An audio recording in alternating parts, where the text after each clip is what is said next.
Yeah. The Simply Secure wooden gate fits sizes from 72 centimetres to 79 centimetres.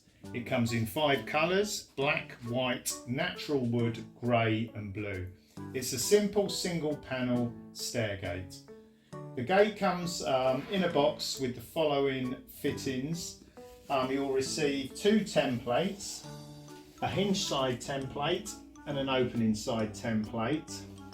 The following fittings, which we'll run through when we install the gate: a set of instructions. Useful additional tools are a Phillips screwdriver, a pencil and a spirit level. The Simply Secure gate comes with an optional one-way opening restrictor. We set this up at the start of the process, so if you wanted the gate to open both sides, you wouldn't use the restrictor. If you just want the gate to open to this side, you'll put the restrictor in this side, or alternatively, if you wanted to open it to the other side, you'd put the restrictor in this slot here. We put the restrictors in both the bottom fitting and the top fitting on the same side.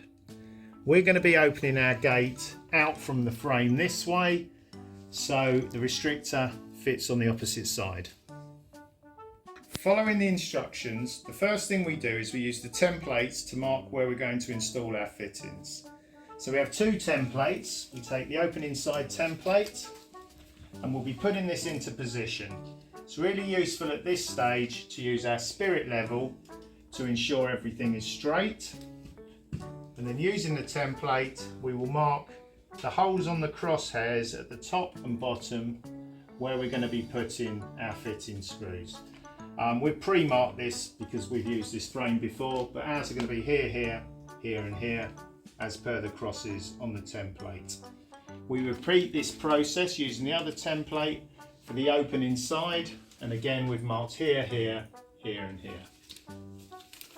Once we've marked the position of our fixings, we can then go ahead and screw the fixings onto the wall. Now it's really important that you install your safety barrier in a strong and secure opening.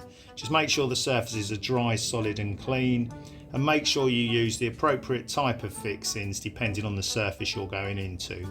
We provide a set of wood screws and a set of longer screws and plugs, which will require drilling into the wall, which are suitable for most plaster and brick surfaces. You can now go ahead and secure the fixings to the wall. Obviously there are 2 fixings for the opening side and 2 fixings for the hinge side. We're going into a wooden frame, so we'll simply slot the screw through, and using our Phillips screwdriver we'll start screwing the 4 fittings into position. Yeah. Cool. Once your 4 wall fixings are in place, we can then start to assemble the fittings onto the gate. So first of all, we take one of the hinge side fittings. These are the ones at 90 degrees. We loosen the barrel nut until it comes off. We wind the locking nut further onto the spindle, and then what we do is we take the barrel nut, line it up in the hole on the gate. If you need to, you can use your Phillips screwdriver here, and then we make sure we get some attachments from the spindle and just wind it in. We'll do the fine adjustments later, and we repeat this process on all 4 corners of the gate, the 2 hinge side ones on this side and the 2 straight ones on this side. Once all 4 spindles are in position, we can then do the final adjustments to ensure our gate fits. What we're trying to achieve is an equal amount of thread roughly on each of the 4 spindles. So we do this just by winding the spindles in, and you'll see as this goes round it's going through the barrel nut, and we can loosen the locking nut if required. We'll tighten that up at the final adjustments at the end. I'm quite happy with these at the moment. So then first of all, we'll be slotting the top and bottom into the fixings, and they'll drop down. And then this side is pretty close, and we'll just do the final adjustments in a moment. So we start by locking this side with the spanner, and all we'll do is we'll take the final half turn on each of these using the spanner, and this will lock this into position.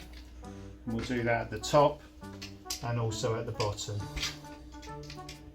You can at this stage then put the locking caps onto the fitting here. So we just take these with the plastic part at the top, we slot it on there and you'll hear it click into place. We do that at the top and bottom. This means that the gate can be raised now, but it won't be able to be raised further than the fittings allow.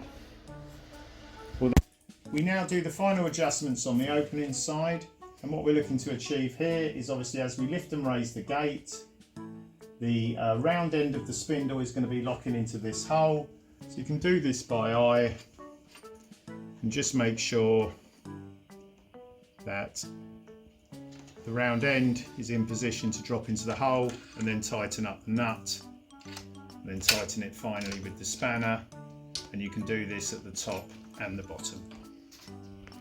With both sides tightened up top and bottom, we should then just be able to raise the gate easily, drop it into the cradle, and when you hear that lock, it means it's secured and your gate is safe and ready to use.